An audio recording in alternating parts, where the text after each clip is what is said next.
I'm Father Louis Skirty with Friends of the Word, the Weekday Word, and today my guest is someone very special, Monsignor Patrick Brown. Pat, Thank welcome. you.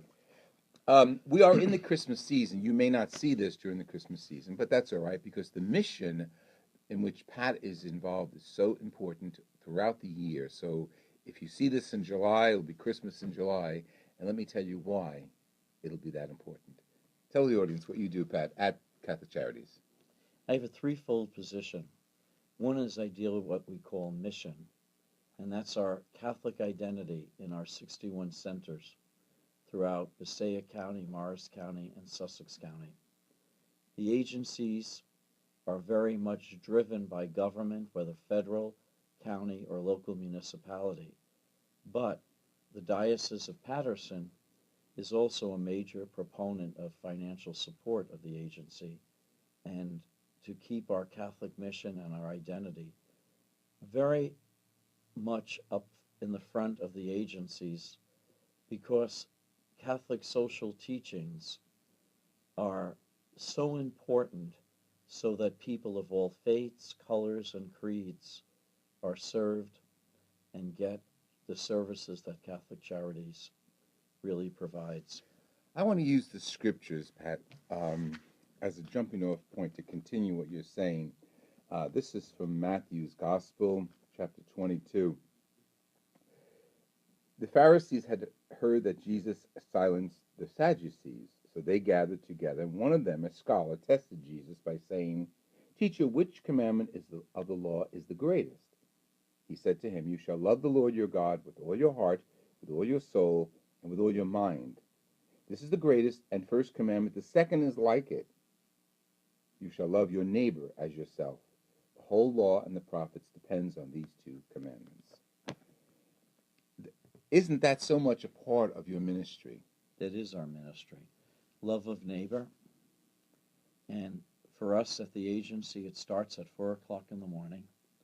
37 academy buses, because they have the contract this year, paid through the Catholic Campaign for Human Development, arrive at the agency. We have 5 human resource people at Father English Center, and they screen people that are out of work and need assistance.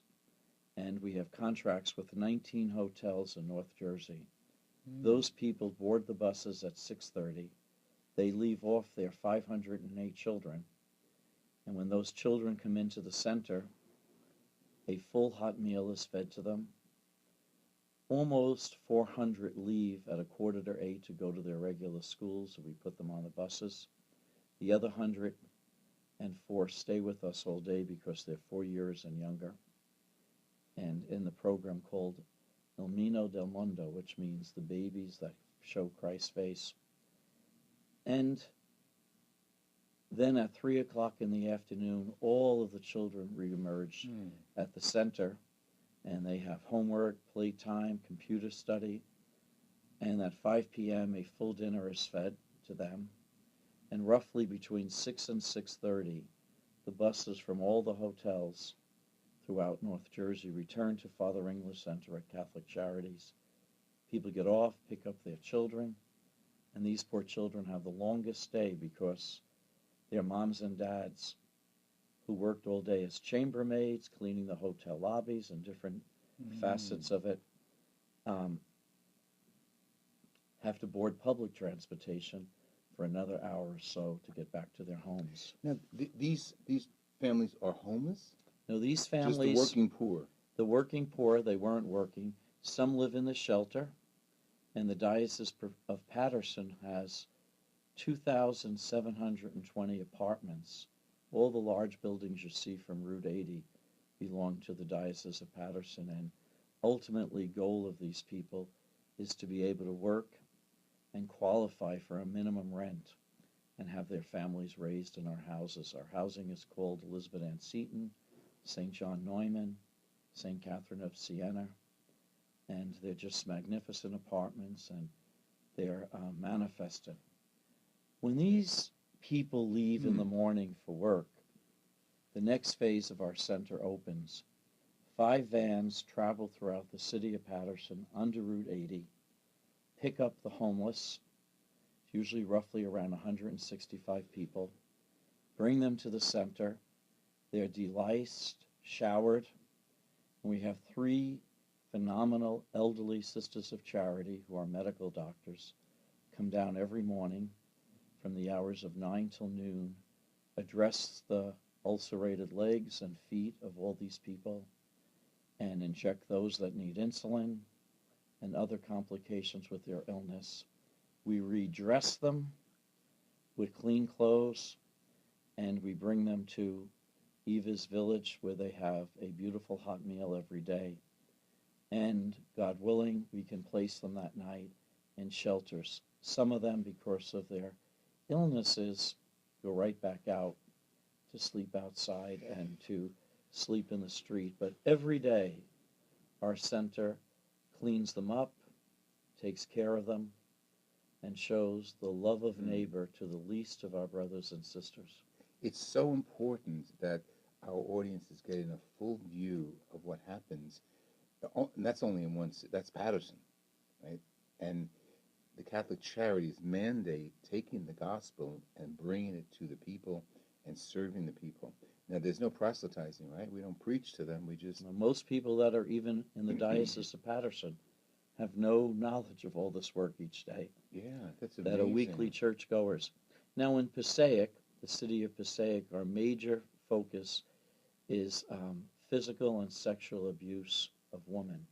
So we have a large center at St. Nicholas Parish, and we provide opportunities for women to come to safety with their children and to reorganize their lives with better housing, food, and all the different focuses. In Dover, which is in Morris County, the main focus of Catholic Charities there is our AIDS patients. We have several hundred a day that we care for, feed, clothe, and provide the medications that they need. We also have a family center there to care for them and to serve them. In Sussex County in Franklin, New Jersey, we, Catholic Charities, provide all the Meals on Wheels for all the seniors that live below the poverty line throughout Sussex County. And we provide on weekends, because you don't get Meals on Wheels on Saturday and Sunday, our kitchens cook additional meals and deliver them for those people for Saturday and Sunday. We also provide groceries, counseling, adult protective services, and other facets of their life to protect them. Each county seems to manifest itself in a different level of poverty and a different level of need and concern to the whole church. Thank you so much, Pat. This has been wonderful, so informative, and our future shows we'll talk more about the application of these principles of charity throughout our diocese. You are involved with one aspect, sort of like the nuts and bolts aspect. We'll pick that up on another interview. Thank you for being with us. Thank you for being interested in the poor. God bless you. This has been Father Louis Scurti, focusing on the work of Catholic Charities through the ministry of Monsignor Pat Brown here in the Diocese of Patterson. Thank you for joining us. And any questions, you can contact me, Father Louis Scurti, at hotmail.com, or go onto our site and I'll put you in touch with Monsignor Pat Brown. God bless you.